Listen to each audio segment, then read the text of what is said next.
Coming to you from the Deep South, this is the Blue Collar Leadership Podcast. High-impact leadership is not reserved for leaders, and it has nothing to do with your position, title, or rank. However, it does have everything to do with your character. It's time to climb to the next level and beyond, personally and professionally. Now, let's start making it happen with your host, Max Story. Hello, and thanks for listening to the Blue Collar Leadership Podcast. Well, we made it to the final episode in this 31-part series on the ladder of influence, 5 steps for climbing to the next level and beyond, written by my wife, Rhea Story. And I'm telling you, I don't know what you think about my podcast series on this book, but I know what I thought about the book when I read it. This is a very, very, very good book, very thought-provoking. It'll raise your awareness relative to increasing your influence in your life so you can live a better life. But let's dive into it. And let me just say, I said it early on in this series, this book will make a phenomenal gift for any young person, especially if they're about to graduate high school or college, some type of tech school, something like that, and step into the next phase of being an adult. This book should be required reading for high school seniors. That's what I think about this book. So if you don't have the book, I hope you dive into the book. Get yourself a copy, mark it up, fold the pages.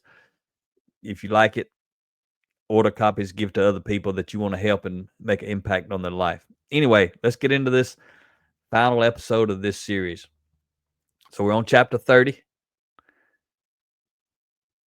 The chapter title is Keep Climbing. The title of the podcast episode is actually the same thing. No reason to mess up a good thing. I like that. Keep climbing. That's what today's episode's about. Rhea says, once you become familiar with the steps on the ladder of influence, you'll start to see everything from a different perspective. That's what the goal is. I hope if you've been listening to this 31-part series, I hope you developed a different perspective. I know you have. If you've actually been listening, if you ain't been driving and not paying attention, but if you actually been listening, meaning sitting somewhere quiet, it could be in your truck on the side of the road, it could be on your back porch, it could be in your office. But if you've been somewhere you actually can focus, I don't mean riding lawnmower with this playing in your ears or being at the gym. I'm talking about this type of content. It's good. I've done all that stuff I just described, and I still do it. But I get the most out of something when I'm focused on the something, not focused on nothing else. When I'm thinking, I'm hitting pause, I'm rewinding. I'm pausing to reflect and think, and I'm rewinding to hear it again or several times. If you've done that kind of listening, your perspective has changed about something. Definitely probably about yourself and what you need to do. Rhea says, often when we aren't able to influence others, we tend to blame them. The moment you begin blaming others, she says, you begin to destroy trust and lose influence. 100%. I got lots of podcasts and lots of books talking about that. So she says, guard against the temptation to judge others.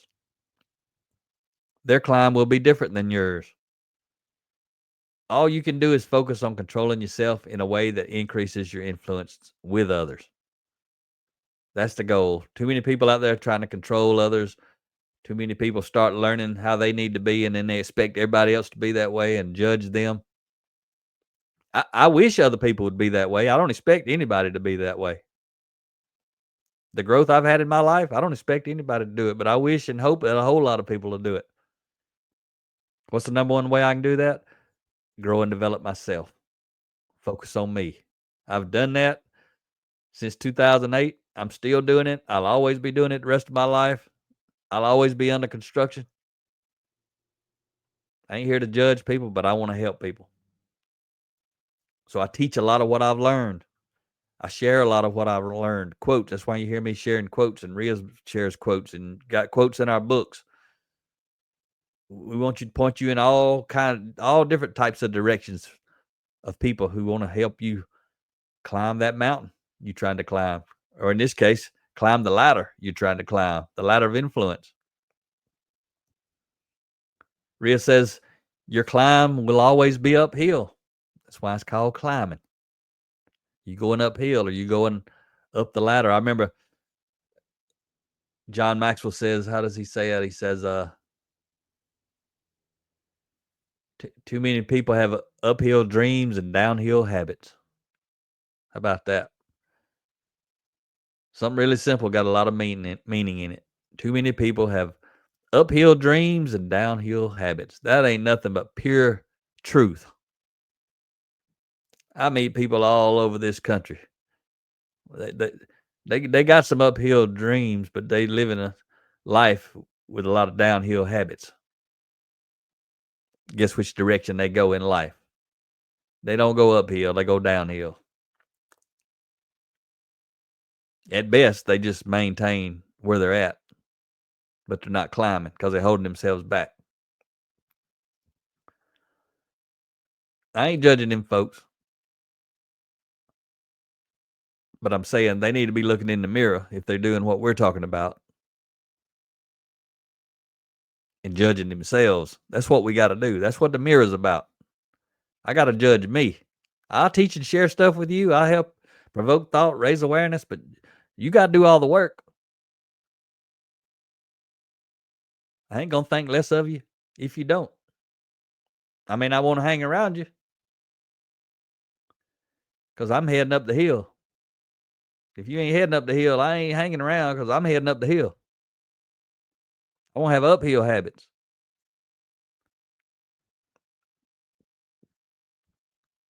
Rhea says, you'll get tired of feeling the pressure from within.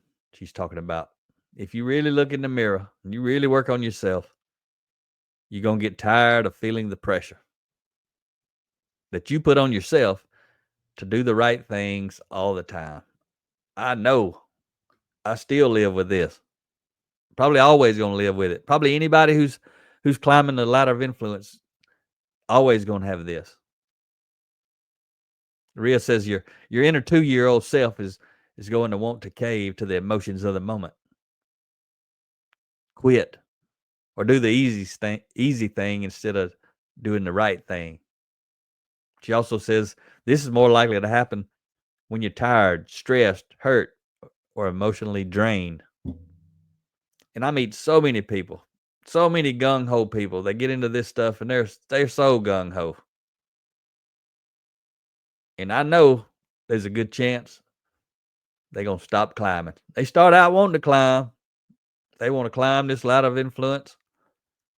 They start getting some results and they start climbing and they get some more results. And they're like, oh yeah, this stuff really works. I wish I'd known about it a long time ago. And they climbing and they're getting some results. And the higher they get, the harder it gets. They still getting results, but it's harder to climb. Because it's easy to improve your character when you got a lot of character work to do. You can pick the easy things. But as you start working on your character, you start turning some poor downhill habits into some good uphill habits. Then you ain't got as many things to pick from. Then you get to the core of who you really are, how you're really living. And a lot of people, they get tired of feeling that pressure to get better because they done got to where the rub is. Like me, when I shared last time, I think it was last episode, I talked about getting arrested for public intoxication quite a few years ago. 13 years ago, 2012. And I was feeling that pressure then. I knew I had to make an adjustment or either I'm going to stay the same. That's why I ain't drank a drop since then. I grew my way through that moment. I wanted to cave in, say I'm done, getting better. This one part of my life just ain't going to get better. And I wasn't doing nothing crazy except getting arrested. A lot of people look down on getting arrested, even though I wasn't really doing nothing out of hand. If you want to read the details, check out my book, 10 Foundational Elements of Intentional Transformation. You can read all about it in there. It's one of the stories I share as I'm talking about my transformation. But I meet people where they just get tired of trying to be a better person. Some people get tired of just trying to control their temper. That one little thing stops them. They just can't stop blowing their lid. They just want to. It makes them feel so good. I know all about it. I lived many, many decades,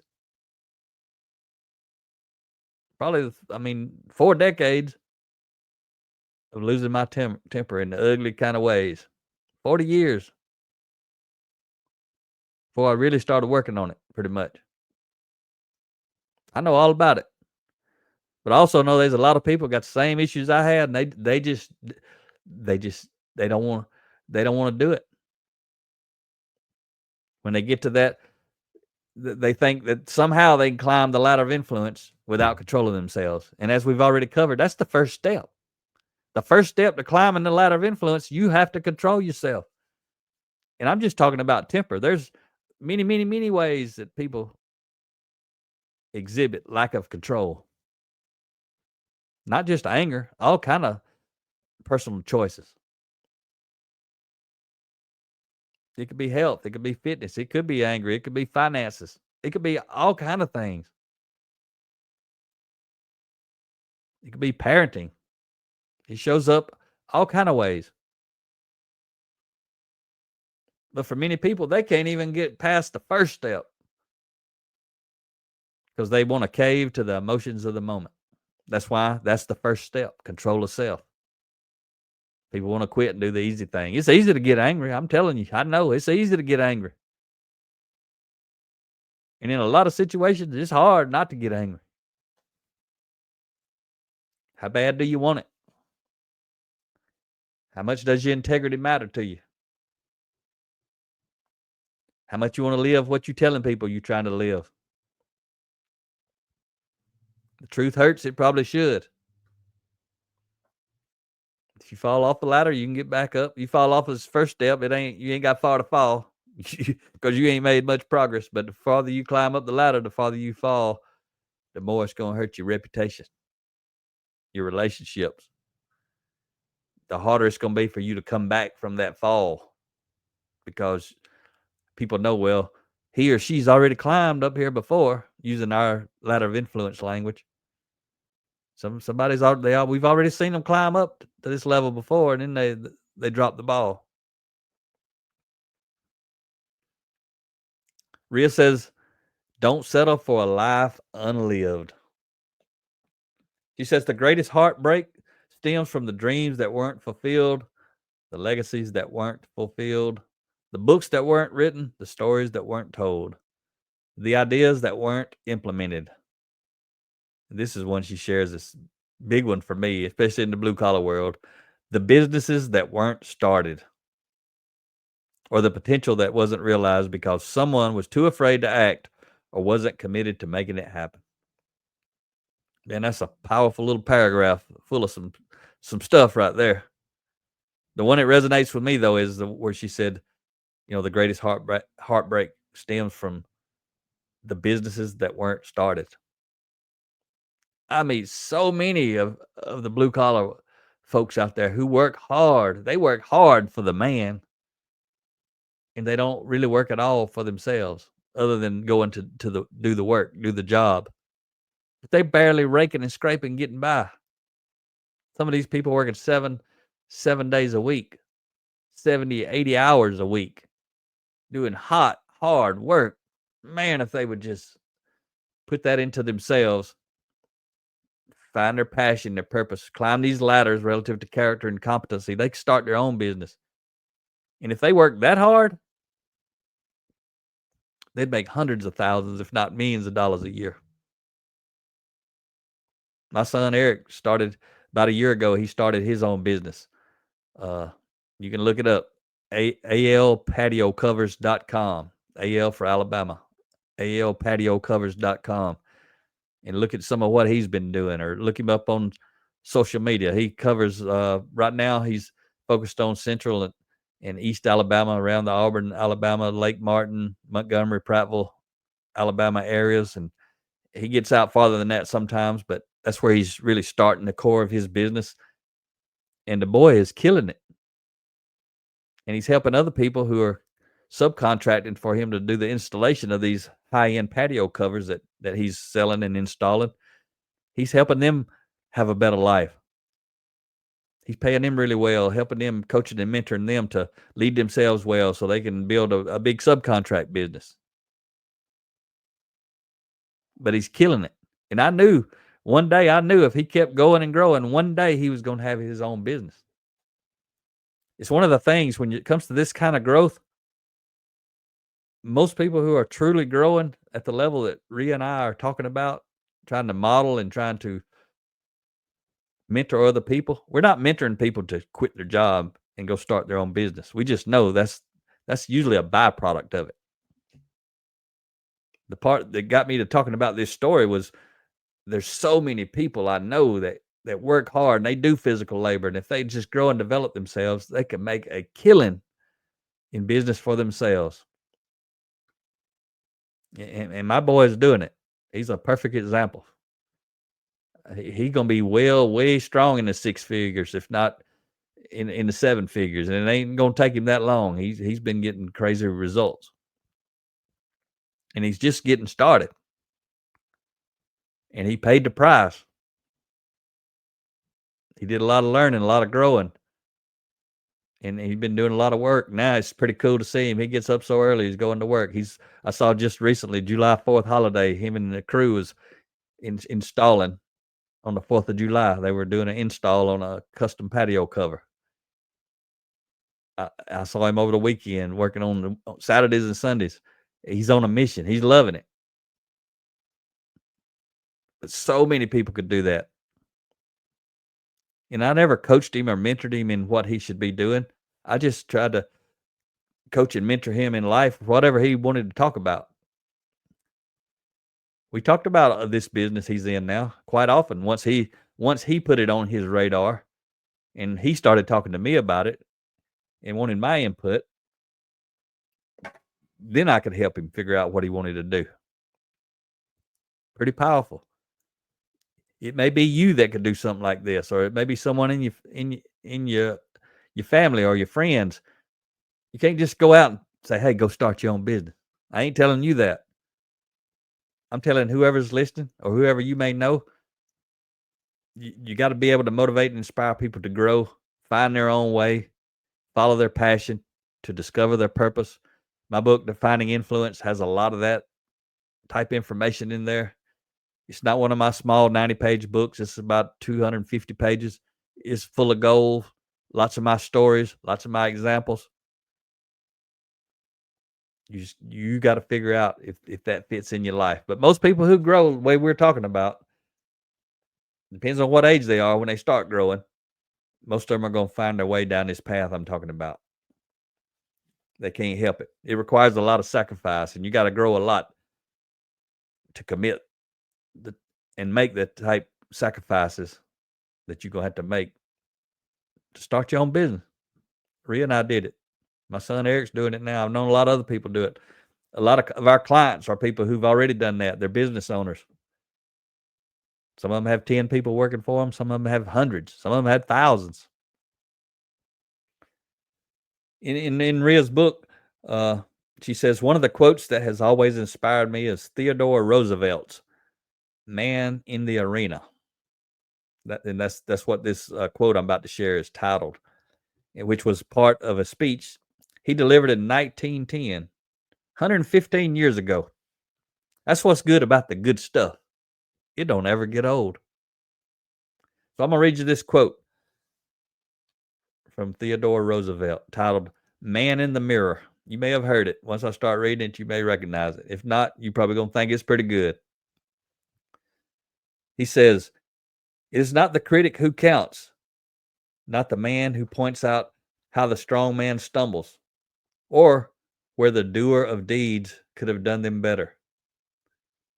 The credit belongs to the man who is actually in the arena, whose face is marred by dust and sweat and blood, who strives valiantly, who errs, who comes up short again and again, because there is no effort without error and shortcoming.